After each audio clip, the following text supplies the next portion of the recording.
Sveicināt visiem. Nedaudz pakomentējot šo pēdējo jautājumu, cik lielos viļņos var ieiet.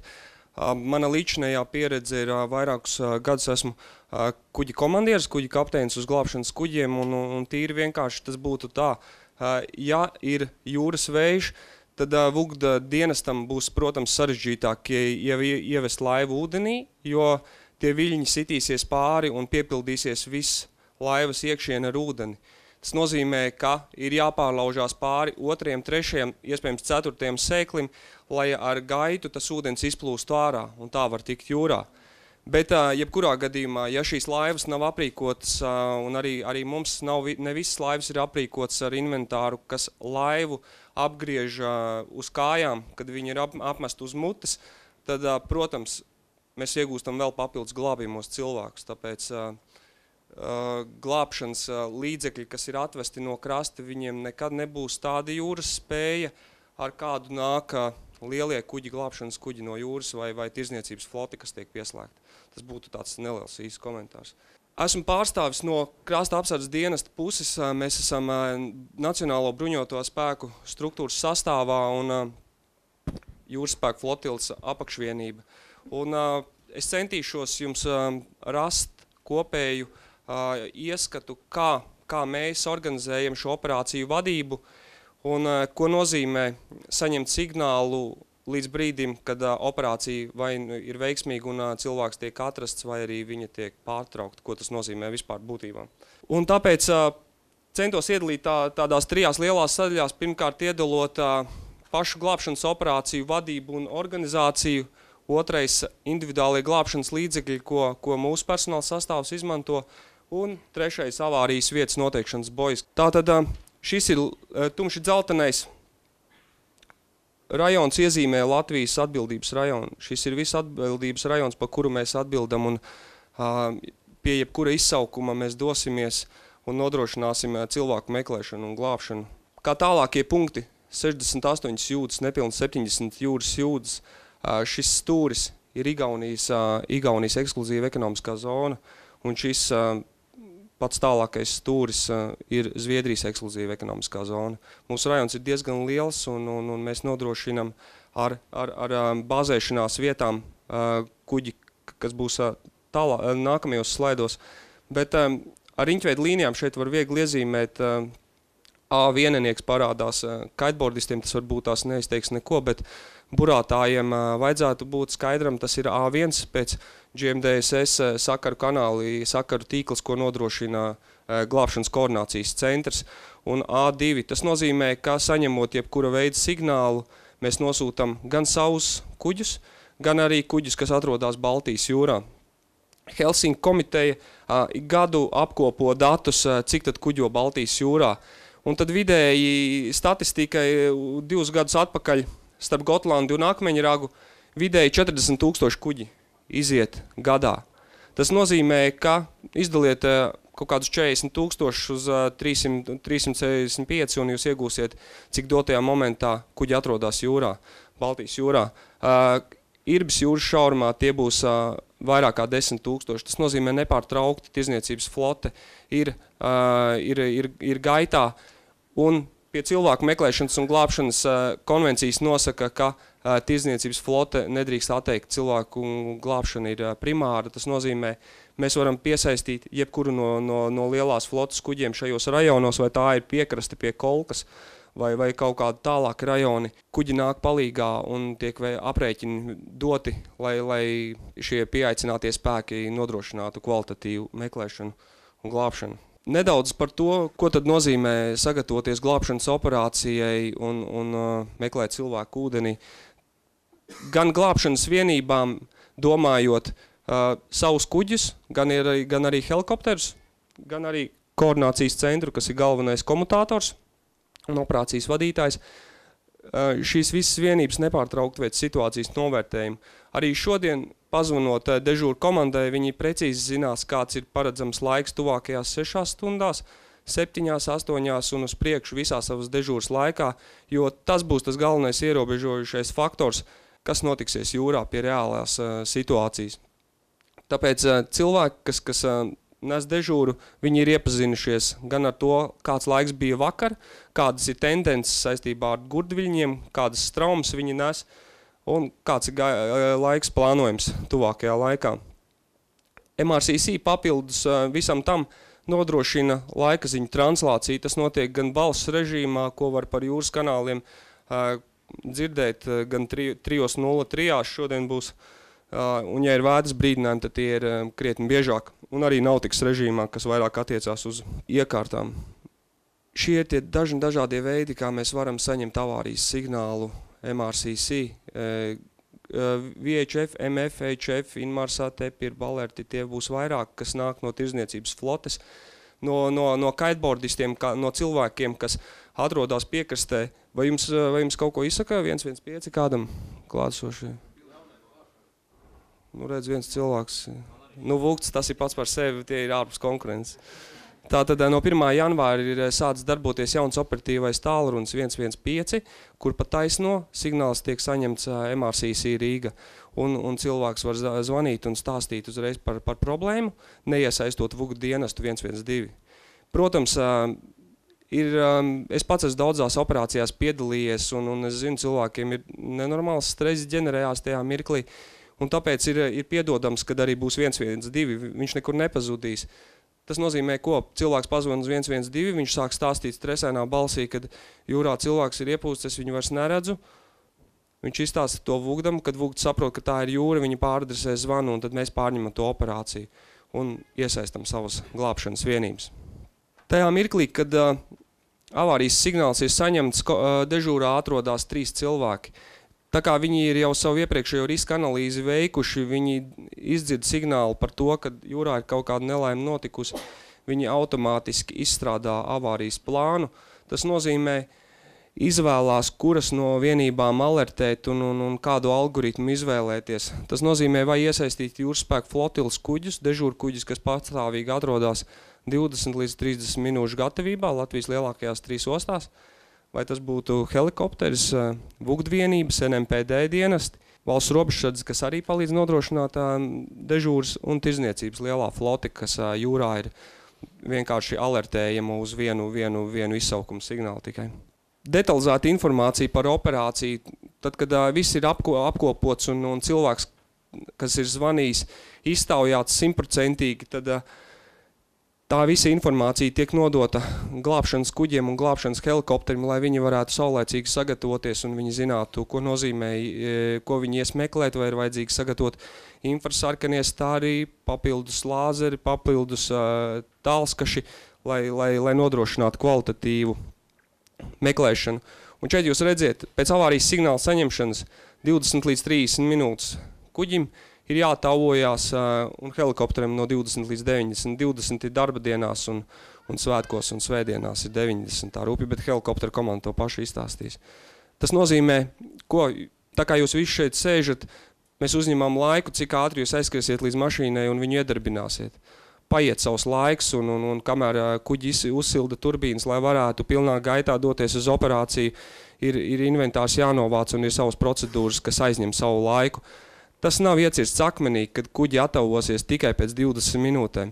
Darba dienas laikā, kad kuģis jau ir jūrā, viņam nav nekas jāgatavojās. Viņš saņēmis ir signālu un tās ir tikai sekundes varbūt. Vai arī, ja viss ir sagatavots un dzinēji jau ir silti, tad lec un laiž vienkāršoti. Tajā mirklī, kad glābšanas vienības ir sagatavojušās, viņām obligāti ir jānoziņo savus paredzamais ierašanās laiks, jeb estimated time of arrival on scene notikumu vietā. Tas ir ļoti būtisks priekš MRCC, jo viņi aprēķina, veids detalizētus aprēķinus meklēšanas operācijai. Viņi ir izrēķinājuši smalki, cikos ieradīsies helikopteris. Ja helikopteris glābšanas operācija ir iedomāsimies kolka, tad 90 minūtes, nepilna stunda, 50 minūtes būs aizlidot. Tātad, ja viņš ieradīsies helikopteris uz 14 pēc vietējā laika, tad MRCC personāla sastāvs būs precīzi izrēķinājis pēc priekš helikoptera glābšanas rajonu un iedos visus raksturu lielumus, kādā metodē ir jāmeklē, ar kādiem autrumiem ir jāiet. Helikopteris precizēs no savas puses, kādi ir manevrēšanas augstumi un glābšanas operācija aizies gaisā. tajā brīdī, kad kuģis reāli ir izgājis jūrā, kuģim sākās reālie sagatavošanās darbi. Tas nozīmē, izejot pa vārtiem, es savā laikā, kad es biju uz kuģi, manā uzreiz pirmā komanda ir apspriede tiltiņā pie manīm, kur es visam personāla sastāvam izstāstu ar informāciju, ko mēs jūrā meklēsim, vai tas ir cilvēks, vai tas ir laiva bez gaitas, vai kāds slīkst, vai ugunsgrēks ir izcēlies. Un tad attiecīgi komanda gatavo attiecīgo aprīkojumu. Cilvēku glābšanā, kas ir prioritāte, tiek sagatavots viss medicīnas inventārs, kā skaistās filmās rāda, sākot no pārsienamiem līdz pat sirds atdzīvināšanas aparātiem, lai spētu nodrošināt pilnīgu palīdzību. Kā nākamais solis ir ierašanās notikumu vietā, kas ir ļoti būtiska, jo lielākās operācijās, lai arī salīdzinoši vienkāršāk, kad tikai viens cilvēks ir pazudis, nav tā, kad viena vienība iet palīgā. Jahtas Mārupa gadījumā, kad es biju kā koordinators notikumu vietā, tika iesaistīts kaut kā aptuveni 8-9 vienības. 8-9 vienības. Un es biju kā koordinators notikumu vietā, un ir ļoti būtiski, lai vienības, kas ierodās meklēšanas rajonā, pieteiktos pie manīm. Jo katrai vienībai ir savs smalks uzdevums. Nav tā, ka jūs visi tagad haotiski celsieties un kaut ko meklēsiet. Katram būs savs uzdevums. Viens varbūt tās tikai gatavos materiālus, bet pārējie no jums visiem detalizēti pa smalku schēmu izstaigās savu rajonu un noziņos man par visiem rezultātiem, kā jums ir veicies. Pats nepatīkamākais meklēšanas operācijas pārtraukšana, ja rezultāti nav sasniegti. Tos es pamatošu un parādīšu, pēc kā mēs vadamies, lai saprastu. Jo cik dienas meklēs cilvēku, kad cilvēks nav atrasts, jo mūsu prioritāte ir, mēs meklējam, kamēr ir izredzes atrast dzīvu cilvēku. Tāpēc arī varbūt izskanēja un jautājumi, kāpēc glābšanas dienesti ir pārtraukuši dalību glābšanas operācijā, jo vienkārši tīri fiziski visas līknes ir pārkāptas jau. Tātad šeit vienkāršot ir attēlots, kur atrodas glābšanas vienības Liepājā, Ventspilī un Rīgā ir kuģi, kuri atrodas nepārtraukti, kā jau minēju, 20 līdz 30 minūšu gatavība atkarībā no kuģa klases. Lielvārdē atrodas helikopters un dzeltenie punkti. Vasaras sezonā mēs izvietojam savus kuģus atkarībā no dažādiem festivāliem pozitīvus, jo cilvēki daudz atpūšās un ļoti mīl lietot arī alkoholu. Ne tikai krastā, bet arī uz ūdens, un tas nes ļoti smagas sekas, un daudz sanāk iesaistīties, tāpēc vienības papildus tiek norīkots, kas nodrošina nekavējošu iesaistīšanos operācijās, ja tomēr ir bijis nepieciešams. Kā arī siltiem laikam nākot uz jūliju, augustu ūdens ir sasilis ļoti, un atpūtnieki ir daudz, tāpēc Roja, Mērsraks, Pāvilosta bieži ir vietas, kur mēs izvietojam uz kaut kādu īsu konkrētu laiku savus glābšanas vienības, lai nodrošinātu daudz ātrāku ierašanos. Tā vienkāršot runājot, mans daudz gadus tieši Ventspils bija mana bāzēšanās vieta, un tas algoritms ir ļoti vienkārši. Līdz Kolkai ir 60 jūdzes, līdz Akmeņragam, līdz Liepājai ir 60 jūdzes, un tā schēma jau stāv galvā cilvēkiem, kas iet uz notikumu vietu, cik ir distance, cik tuvu drīkst pietuvoties krastam, lai nogrieztu kādu līkumu, lai ierastos kaut vai tikai minūti ātrāk operācijā, kas varētu būt ļoti izšķiroši, varbūt tieši cilvēku meklēšanā.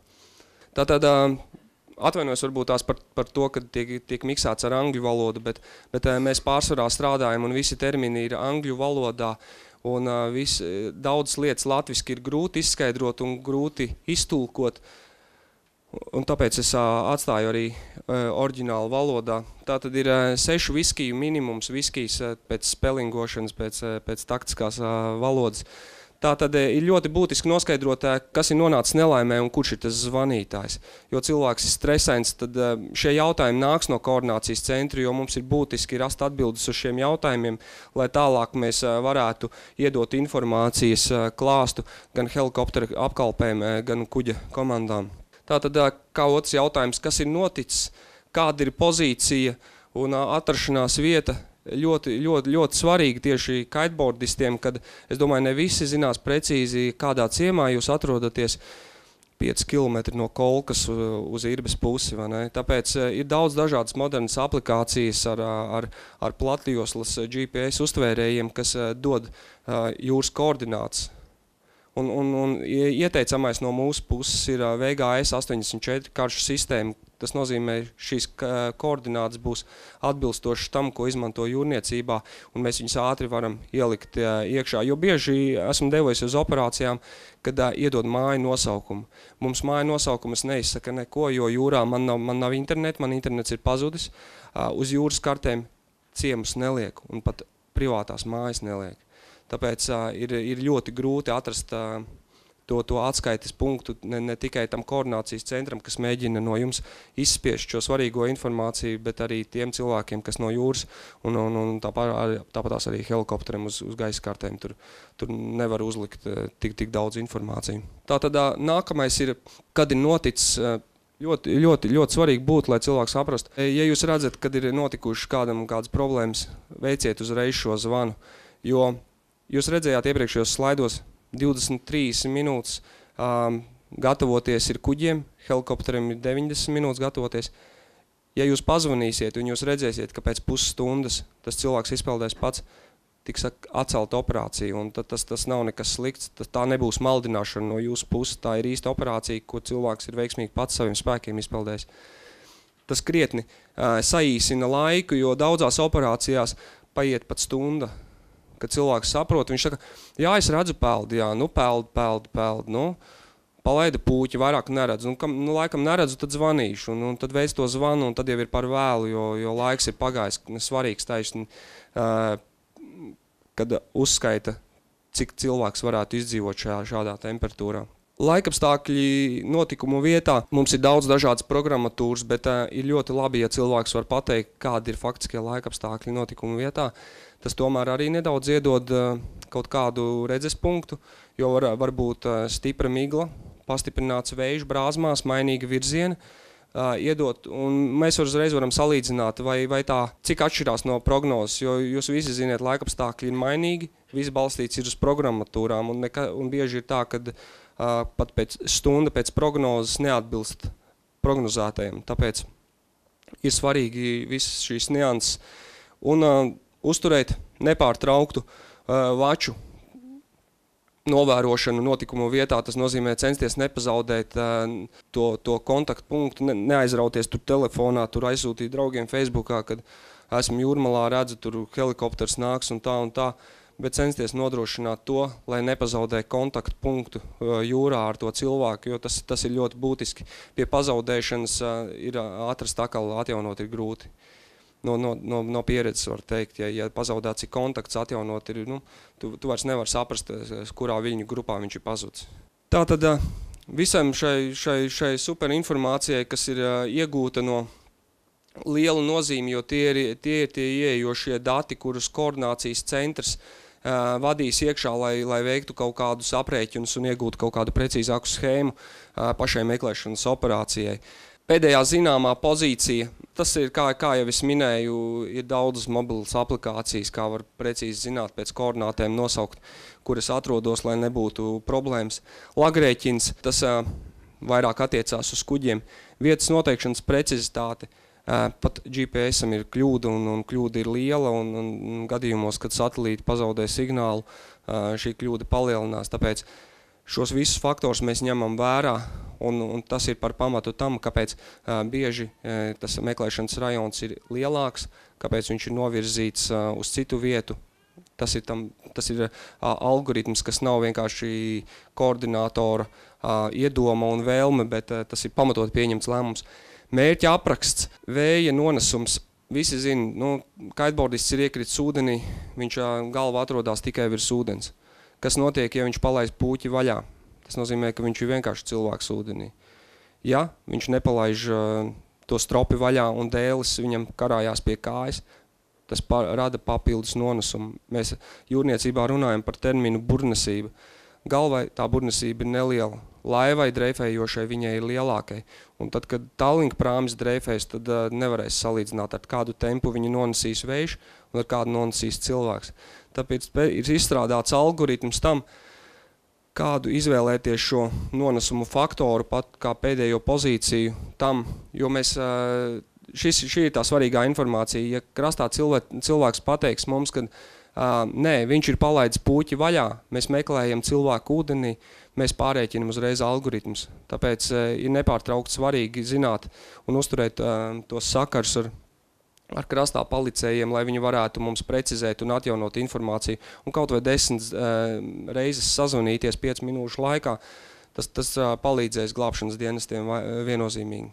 Kā rezultāts šiem visiem aprēķiniem ir aprēķinu modeļi, gan manuāli tiek rēķināti, gan izvēloties dažādas programmatūras, visi šie aprēķini tiek klikti uz vienas navigācijas kartes un viņi tiek salīdzināti, lai saprastu, vai kur ir kļūdas, kāds ir kopējais aritmētiskais, lai veiktu cilvēku meklēšanu. Un gala rezultāts ir ļoti vienkāršs un skaidri uztverams pilnīgi visiem. Izmērs un atskaites punkts, ko es parādīšu nākamajā slaidā, bet kopējais nonesums, gan stiprums, un te bija jābūt virzienam un stiprumam. Bet ir svarīgi zināt atskaites punktu, ja mēs esam pieņēmuši, ka cilvēks ir iegājis 13:46, tad viņš ir iegājis 13:46, un tas laiks nekad nepārmainīsies uz 13:50. Jā, mēs tagad precizējam pozīciju, viņš izrādās iegājis kaut kad vēlāk, noskaidrot visus tos mainīgos datus, jo, ja cilvēks ir sācis dreifēt šajā 47 minūtēs, tad priekš rītdienas aprēķiniem tas arī var būt ļoti būtisks solis. Tas nav tā, ka tiek aizmirsts visu šodien iegūtā informācija priekš operācijas, kas ilgs, pieņemsim, 30 stundas. Tātad šis ir screenshots no vienas programmatūras. Sarkanais rajons ir tas, kur 100% cilvēks būs ūdenī. Objekts, dreifējoša laiva, objekts, plosts, jebkas, ko mēs meklējam.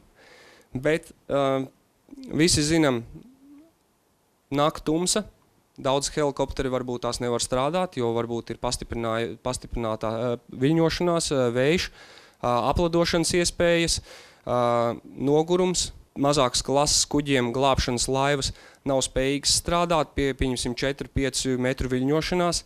Tas nozīmē, ka mēs iegūstam kaut kādu izteiksmi, cik vienības varētu pārmeklēt noteiktā laikā. Mēs uzzinām to, kad ar šī brīža resursiem, ar visiem tirzniecības flotas kuģiem, helikopteriem, ar visiem, kas ir atnākuši, mēs nevaram pārmeklēt visu rajonu. Mēs nevaram pārmeklēt, un ir jāizvēlās kaut kāds maksimālā tā iespējamība atklāt cilvēku. Un to var vislabāk panākt programmatūrās iezīmējās ar apļiem un visādām sistēmām. Un šajā gadījumā tas ir šis laukums, kur ir iespējamība, ka kāda 65–70%, ja tas objekts būs šeit, viņš tiks atrasts. Ja viņš netiek atrasts, tad tiek veikts nākamās kalkulācijas rajons, jau pārnesās dreifu ietekmē tālāk, viņš ir vēl lielāks. Daudzas vienības jau ir aizgājušas projām, jo viņām nav kapacitātes vairāk strādāt. Dēļ noguruma, dēļ resursiem, piemēram, beidzās laivām benzīni, cilvēkiem ir liela pārslodze, tad tiek pārēķināti, ja pieslēgts jaunas vienības un glābšanas operācijas turpinās. Ko nozīmē izbeigt operāciju? Parasti tas ir saistīts ar to, kad tiek meklēts cilvēks ūdenī. Kad tiek dreifējošas laivas meklētas, kur ir izredzes, ka cilvēki atrodas laivā, pavisam citi algoritmi darbosies, bet šajā konkrētajā gadījumā, kad mēs zinām, kad kiteboardists laivā nekur neiekāps un viņš būs ūdenī, ir ļoti svarīgi apzināties, cik ilgi viņš spēj un var izdzīvot. Pēc starptautiskām rekomendācijām un ir noteikts vidēji, ja temperatūra būs zem 2 grādiem cilvēkam bez specapģērba 45 minūtes. Skarbi, bet tādi ir cipari. Viņiem tiek likts klāt vēl papildus un ir vēl citi literatūras avoti, kuri tiek likti kopā kompilēti un operācijas netiek pabeigts 45 minūtēs. Šajā Renāra gadījumā bieži piesauktajām operācija tika pārmeklēta ilga 11 stundas, kas ir pat 3 reizes pārsniedz to izdzīvošanas laiku. Tā kā tāds ir tas pamatojums, kāpēc cilvēki izbeidz. Nevis tāpēc, ka helikopters ir piekus, pieņemsim, kungi, kas stāstīs, viņi bija no trīs helikopteriem, kas ir pieejami šajā reģionā, gan Igaunijas glābšanas dienests un valsts robežsardze, viņi bija vienīgai, kas spēja pacelties. Viņi aizgāja pa nakti uzpildīties un atnāca atpakaļ uz glābšanas operāciju. Tā kā tā ir liela mašinērija, kas ir iegriezta un kas darbojās, un tās nav neviena cilvēka ambīcijas, tās ir tikai un vienīgi aprēķini. Kā otrā lielā sadaļa ir individuālie glābšanas līdzekļi. Es centīšos pieskarties divām glābšanas vestēju hidrokostīmām. Stroboskops, jeb stroblight, viņš nav individuālais glābšanas līdzeklis, bet es viņu pieliku, jo es viņu vēlējos attēlot. Tas ir tas viens no mazajām apgaismas lampiņām, kas nodrošina arī mūsu zēnus jūrā. Un viņa labi strādā, un viņa nav liela, tāpēc es viņu iekļauju šajā slaidā. Protams, mode nosaka visu, un Jūs šādos droši vien visi augstatiet jūrā, vai ne? Pareizi.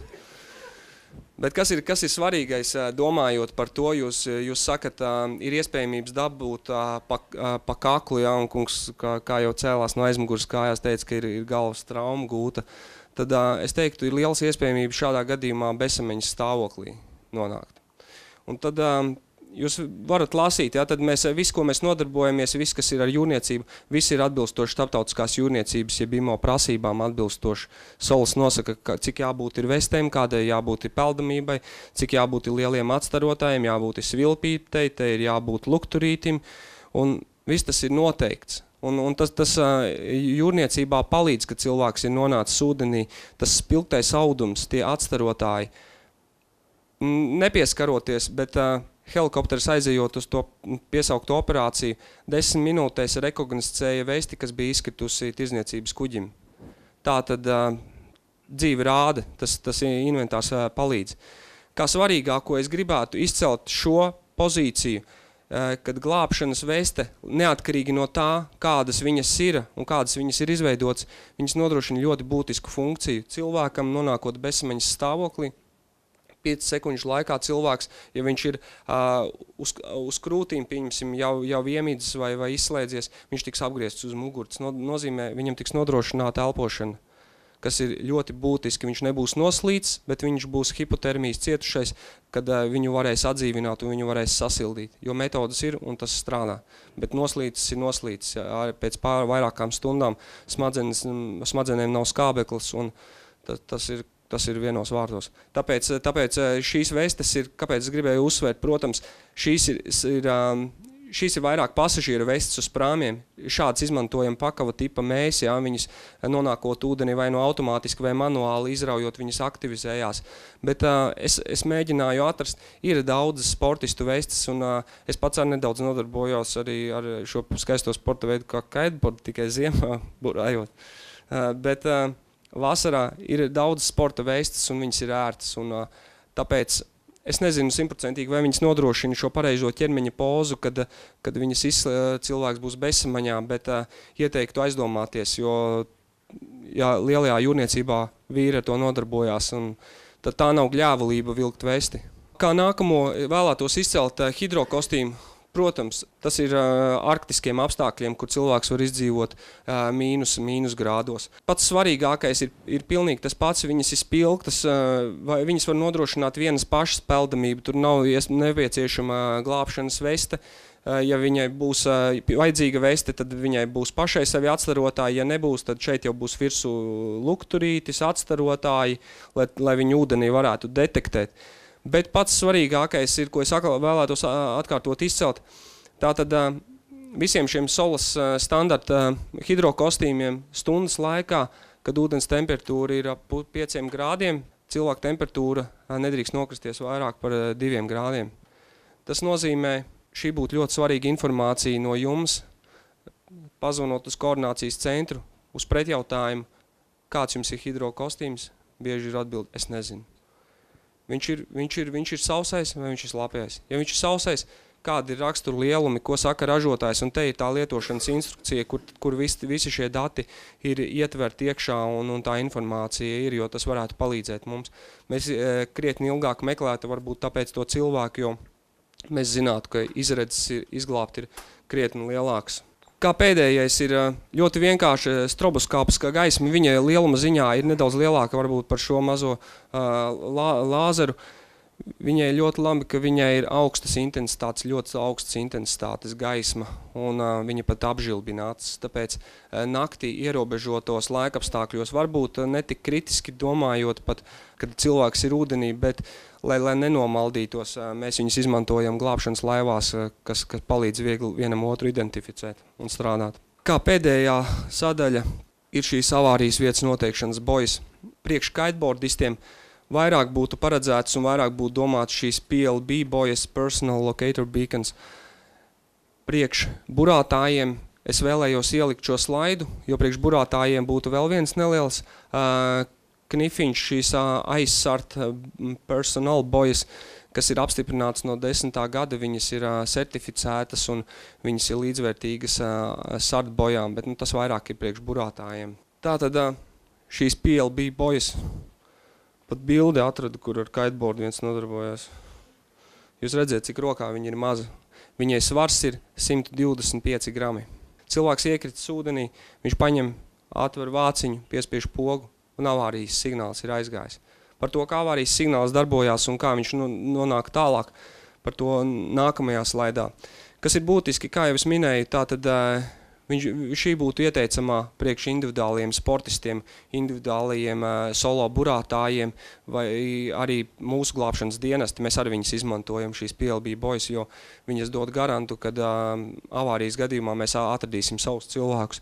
Ir dažādi ražotāji, bet galvenais ir, lai viņas principā, jau šodien viņas strādā uz šīm abām frekvencēm 406 MHz un 121,5, kas dod iespējas glābējiem kvalitatīvi atrast.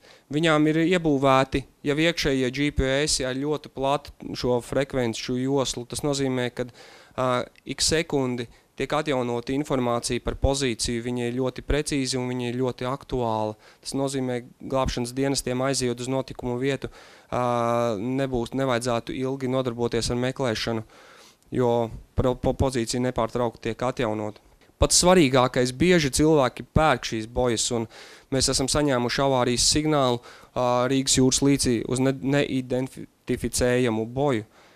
Tas nozīmē, viņas jāreģistrē, viņas būtu vēlams reģistrēt gan burātājiem, gan windsurfingistiem, gan jebkuram, kurš to izmanto. Tirzniecības flotē tiek reģistrēti kuģa vārdi. Jums tas būtu vārds, uzvārds, kontaktālrunis, kontaktpersona, lai mēs zinātu, ar ko komunicēt un tādā veidā. Tas ir ļoti vienkārši izdarāms, vai tas ir pie pārdevēja, un mēs esam tie, kas ir kontaktpunkts Latvijā, un mēs esam apzinājuši visus pārdevējus, lai viņi veic šo reģistrāciju tiem cilvēkiem, kas pērk, un to informāciju nosūta mums, vai arī pie mums var griezties pa taisno un piereģistrēt šīs bojas. Tas nav domāts, lai jums sekotu, jo tā sekošana nenotiek nekādīgi tikai tad, kad avārijā tiek piespiest. Tas nav apskatīt, kur jūs privātajā laikā medījat. Tātad šis ir tas algoritms. Kuģis ir pārlūzis un avārijā nonācis, ir aktivizējuši šo PLB, jeb EPIR boju, kas strādā pilnīgi uz vieniem principiem. Avārijas signāls tiek izsūtīts caur kosmosu, tālāk nonākot caur glābšanas centru Bodo, MRCC Rīga, krasta apsardzes dienests, ir pirmais kontaktpunkts, kurš saņem šo informāciju. Testi pierādījuši ir līcī 3 minūšu laikā, mēs esam saņēmuši informāciju par negadījumu. Tās ir tikai 3 minūtes. Ar precīzu pozīciju nav nepieciešams vairāk acu liecinieki, jo mums ir visi dati, mēs sūtam glābšanas kuģus un viss tiek aktivizēts. Šī otrā piesauktā frekvence 121,5, tā ir domāta kuģiem. Kuģi dodās uz notikumu vietu un viņi cenšas spēlēt un skanēt, un uz vienas frekvences tiek iezīmēti grādi, kādā pēlējumā atrodas šis objekts. Tas palīdz vēl ātrāk saīsināt to atrašanas laiku. Pieredze rāda, ka atrast ir ļoti minimāli. Ja ir bez GPS, tad tās ir 2 līdz 3 stundas, ar GPS tas laiks ir minimāls. Un tikai īsumā es saprotu, te kiteboardists, bet varbūt kāds ir arī burātājs. Jo mēs ir arī windsurfingisti. Ļoti jauki. Jā, taisni par tiem burātājiem, kad tas PLB boys, protams, tas ir vislabākais, bet kā jaunums līdzvērtīgs izmērā ir tās aizsard boys, kas nodrošina, ka tuvumā esošie kuģi visi tiks informēti pa VHF sakaru kanāliem par to, ka cilvēks ir aizkritis aiz borta. Jahtai tas ir ļoti būtiski, jo veicot klāja darbus sliktā laikā, ir lielas iespējas aizkrist, paslīdēt, un ja nav kāda štrope pie reliņiem, tad tādām bojām vajadzētu būt. Tas naktī ļoti vienkārši uz navigācijas iekārtām izlec brīdinājums, kādā pozīcijā ir jūsu komanda apkalpes loceklis. Un visi jahti griežās riņķī un iet uz notikumu vietu. Tas ir arī ne tikai priekš tā, lai palīdzētu glābšanas dienestiem, bet arī pašai komandai jūs ātri varat savu cilvēku atrast un izglābt. Tā bija īsumā mans skrējiens, un caur to, kā mēs redzam šīs glābšanas operācijas un kā mēs viņas organizējam. Un, jā, paldies visiem par uzmanību. Jautā.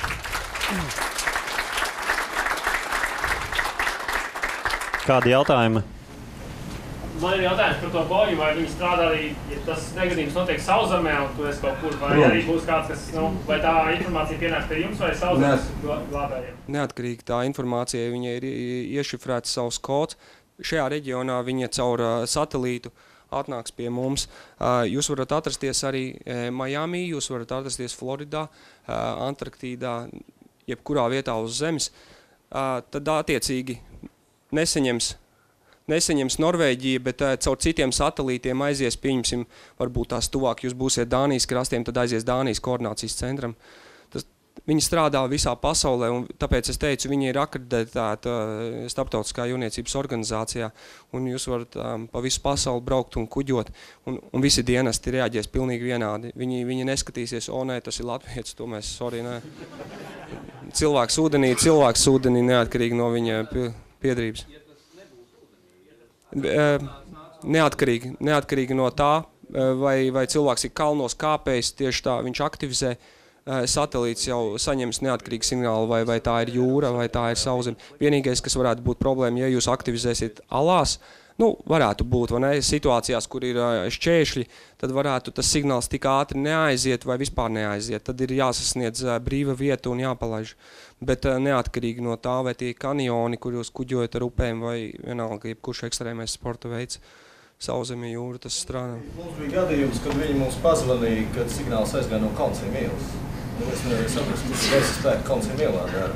Izrādās savu laiku atpakaļ, tur bija gaisa spēku štābs, un viens cilvēks vienkārši kārtojot vesti, izrāva to atsperīt ārā, kas nodrošina šo signālu. Viņi saka, ka devu klausīties, kas tur notiek. Un kas pats interesantākais, šo te signālu saņem faktiski arī lidojošās pāri lidmašīnas. Viņu dzird. Viņi var noziņot uz leju, kas notiek Rīgā, ir tā kā jūras, tā kā kaut kāds, distress signāls, jā, tā nebūtu problēma, kurā vietā tas notiek. Bet kas tad notiek, ja viņš ir reģistrēts uz Sauszemes, tas signāls aiziet pie jums, ko jūs darat tālāk? Ja šajā gadījumā tas ir, viņš nonācis Sauszemē, tad mēs savu algoritmu nododam šo operāciju vadību VUG dienestam, bet tas nepalēlina pilnīgi neko, jo ir pozīcija, informācija ir saņemta, viņa tiek nodota īstajiem cilvēkiem, kas ar to nodarbosies, vai tā būs Sauszeme, vai jūra, mēs nevienam nedeliģēsim, mēs paši risināsim, jo vēl viens piemērs šai praksei ir ļoti, ļoti tāds negatīvs, mums pat ir Getliņos arī bijusi aktivizēta boja. Un aizbraucot un meklējot, pārbauda cilvēku no sakaru inspekcijas dienesta, kas tā ir pa boju, un cilvēki ir pirkuši, cilvēki nav reģistrējuši, un no veca kuģa viņi ir izmesta, ir tās varbūtības ļoti daudz, tāpēc, ja viss strādā pēc algoritmu, tad... Man ir jautājumi, tagad izteiksim satriksņas, un tagad tur šķēs reģistrēsies, ir kaut kāda iespēja, atsaukt jūs, vai kad zvanu un pārprasu, vai tur viss kārtībā, vai kas tur ir. Ja teiksim, tas ir Sauszemē, un tur reģistrēts telefonu numuru, piemēram, uzvanā tam cilvēkiem vai kaut tuviniekam. Protams, tāpēc ir tas kontakta tālrunis, ka mēs arī zvanīsim, mēs pazvanīsim jums un pajautāsim.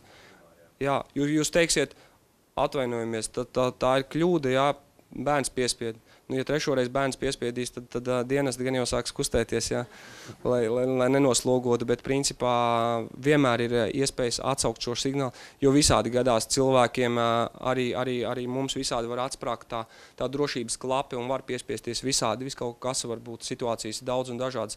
Kaut gan viņas ir domātas, piespiest jāpatur kāda sekundīte, tas tā it kā nevarētu notikt tik nejauši, tas nav tā kā ar jēlu olu, principā. Pārvietošanos arī fiksē? Jā. Tas signāls ir aizgājis, tas primārais, un tad jau tā informācija ir tāda, ka šī 121 frekvences, ko kolēģi no helikopteriem teica, viņu saņem gan kuģi, gan lidmašīnas. Tas nozīmē, ka mums jau ir precīzi stars, uz kuriem mēs ejam, lai gan cilvēku nesīs. Jā. Ja es pareizi saprotu, tad tā iekārta visu laiku sūta signālu, jā?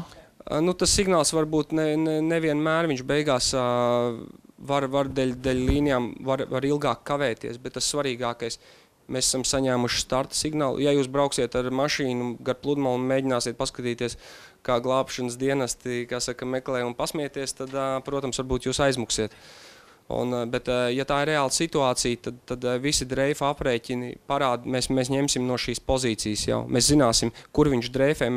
Ja šī boja jūrā tiks aktivizēta šeit, mēs viņu šeit nemeklēsim.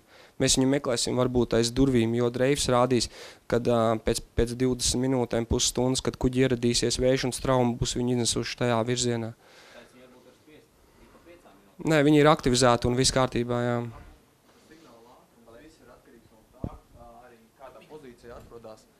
Atrodas satelīts, jo satelīts viņš visu laiku riņķo apkārt, un tas signāls viņš var atnākt uzreiz, viņš var atnākt pēc 5 minūtēm, viņš var atnākt arī pēc 30 minūtēm, un tas satelīts, veic lielu riņķi.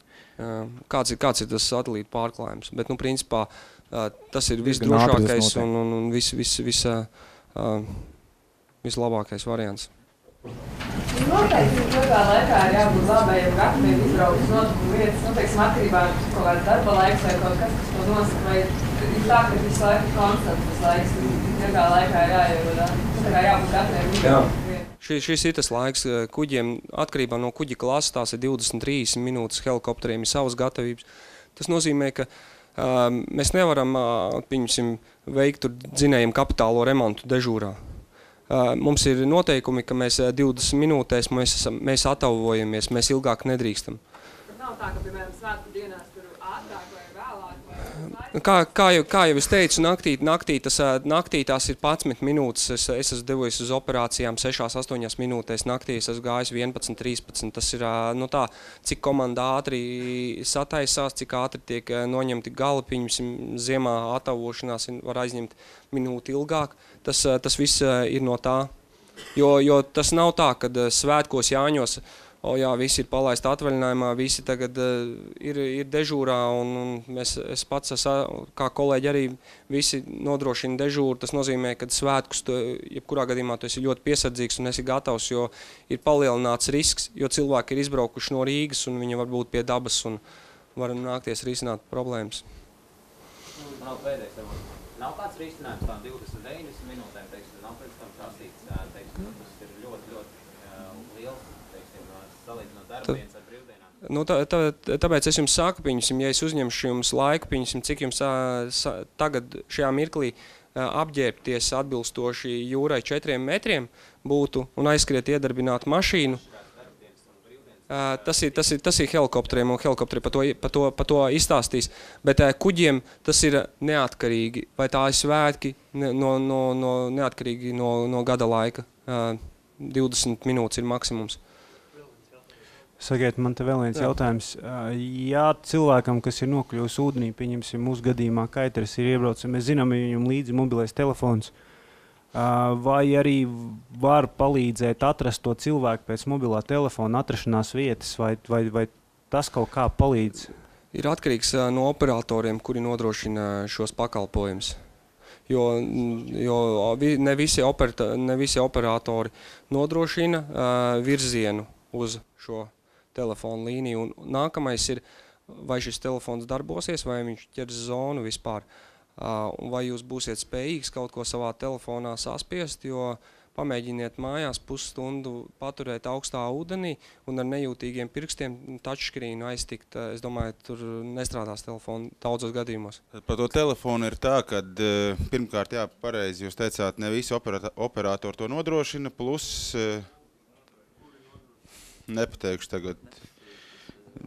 Bet tam būtībā nav nekādas nozīmes, jo princips ir tāds, ka jo vairāk stacijas ir apkārt, jo varbūt tā vieta ir precīzāk. Bet jūs par cik esat vienmēr, tas ir aktuāli kaut kur ārpus, ja, tad ir parasti viens tornis. Un tad ir tāda tā kā trīsstūris, ko viņš rāda, ka tajā zonā kaut kur ir. Ja. Un pēc mūsu pieredzes ir tā, ka ir rādījis vienā pusē, bet īstenībā tas cilvēks vispār ir bijis kaut kādā citā pusē. Kaut kādu tur baigo rajonu parādu. Mežā īstenībā, kad pazūd vai kā cilvēks mēs meklējam. Un tās ir tiešām ļoti liels problēmas, un tā ir tik liela neprecizitāte, ka uz to paļauties vispār nevajadzētu. Jā. Ir kaut kāda aplikācija, vai kas, kur ir reģistrēts 115 vai 112 telefona numurs, nospiežot aiziet koordinātas. Tas pats, kas Health Pointam, teiksim, līdzīgs. Ko tu varētu pats ievadīt un kas nostrādātu? Ir pie tā tiek strādāts mūsu MRCC mājaslapā, ir visi šie kontaktu tālruņi, un pie tā tiek strādāts, jā. Tad drīz varētu būt sagaidām kaut kāds... Es neatbildēšu uz jautājumu precīzi par to, kad uzspiež un aiziet, bet principā šis telefons darbojās. Viss ir atkarīgs, kā jūs viņu esat saglabājuši sev telefonā. Uz doto brīdi, teiksim, ja jūs gribat tādus trikus, teiksim, testa betas režīmā, visiem tiem, es nezinu par iOS sistēmu, bet tie, kas izmanto Android sistēmu, ir tāda kapitāli forša aplikācija, saucās Taskers. Un tanī taskerī var uztaisīt tieši to, ko jūs vēlaties ar izziņas palīdzību. Man šāds te stāv telefonā, ir uztaisīta ikoniņa ar sarkanu izsaukuma zīmīti, un tad, kad es viņu nospiežu, manam interesējošam telefonam tiek aizsūtīta manis noteikta SMS. Pieņemsim, ja modelēsim situāciju, man ir vāja sirds un man ir problēmas un es baidos, kad man varētu palikt slikti. Jebkurā gadījumā es izvelku telefonu, nospiežu šo izsaukuma zīmīti un mana uzticības persona tādu telefonu tur var salikt ļoti, ļoti daudz, saņem izziņu, bet, protams, ar to nevajadzētu spēlēties. Mēs visi zinām to pasaku, ja, kad tā kā vajadzēja, tad neviens nemuka un tā tālāk. Attiecīgi šajā pašā aplikācijā var iemontēt iekšā, ka nosūta GPS tā brīža koordinātes, ja telefons ir ar to aprīkots.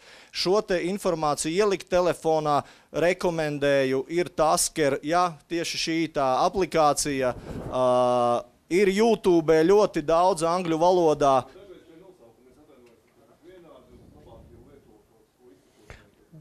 Jā, mēs precizēsim, tad ierakstīsim kaut kur formos, Facebookos. Ļoti laba aplikācija un viņa strādā un patiesībā šādos gadījumos varētu būt ļoti vērtīga. Man bija jautājums, pirms 5 gadiem Igaunijā laivoja bojā apmēram 3 cilvēki un kas kļuva jūrā. Un toreiz Igaunijas glābšanas dienas ievies tādu praksi, ka šobrīd, kur ir salas, ja mēs dodam no punkta A uz punktu B, mēs piezvanām attiecīgā reģiona glābšanas dienestam un pasaka, ka mēs esam tik un tik cilvēki, tik un tik laivās, dodamies no punkta A uz punktu B, un viņi, ņemot to vērā, pastiprina tā kā to uzraudzību kaut vai tai tirdzniecības flotei, ka, ziniet, mums tur ir tāds bariņš ar kaut kādiem cilvēkiem, ja, kurus, tā kā varētu teikt, nosacīt pieskata, ja. Viņi nevar aizliegt nevienam iet jūrā, bet tas, vai Latvija nevarētu pārņemt līdzīgu praksi, kas ļautu, teiksim, vismaz būt tādā gatavībā kaut kādā? Es varu atbildēt konkrēti par burātājiem un motorjahtām, jo likumdošanā jau ir iestrādāts punkts, kad krasta apsardzes dienestam MRCC Rīga ir jāveic ziņošana par šādiem izbraucieniem. Tas nozīmē, tas nozīmē, ko, ja jūs plānojat no Rīgas uz Roņsalu doties, tad ir jānoziņo, cik cilvēku uz borta, cikos iziet no Rīgas un cikos jūs plānojat Roņsalā. Un mēs veicam monitoringu tieši tā, mēs veicam par tādiem peldlīdzekļiem, mēs veicam monitoringu, sekojam līdzi. Ja pieņemsim 15 pāri 2 bija jāiet jahtē Roņsalā un nav nekāds kontrolas zvans, kad mēs esam pietauvojušies, mēs uzsākam glābšanas operāciju un mēs sazinamies ar Roņsalu un attīstam. Bet par krasta burātājiem un par tādiem Tāpēc ir svarīgs šis krasta kontaktpunkts, jo jūra ir pieejama visiem un tieši tā, bet tur uzreiz vajadzētu padomāt par visiem šiem glābšanas līdzekļiem ja jums nebūs neglābšanas veste, jo daudzas operācijas pierāda to un parāda to, ka mēs esam gājuši glābt cilvēkus, kas nav aprīkoti ne ar glābšanas vestēm. Šie kajaki ir pie Kolkas bākas apgāzušies un cilvēki ir glābti ar hipotermijas pazīmēm. Tā kā vajadzētu padomāt viennozīmīgi par to, kādā aprīkojumā jūs dodaties atpūsties, jo tas apmeklēt Kolkas bāku, tā ir brīvos teritorija, tā tomēr ir ierobežots pieejamības zona, kur nevajadzētu tā lielīties ar to, ka jūs tur esat bijuši, jo tas, man liekas, ka nav atļauts īsti. Ja, protams, jūs nesat paši darbinieki. Jā. Paldies, Liels! Paldies, Liels!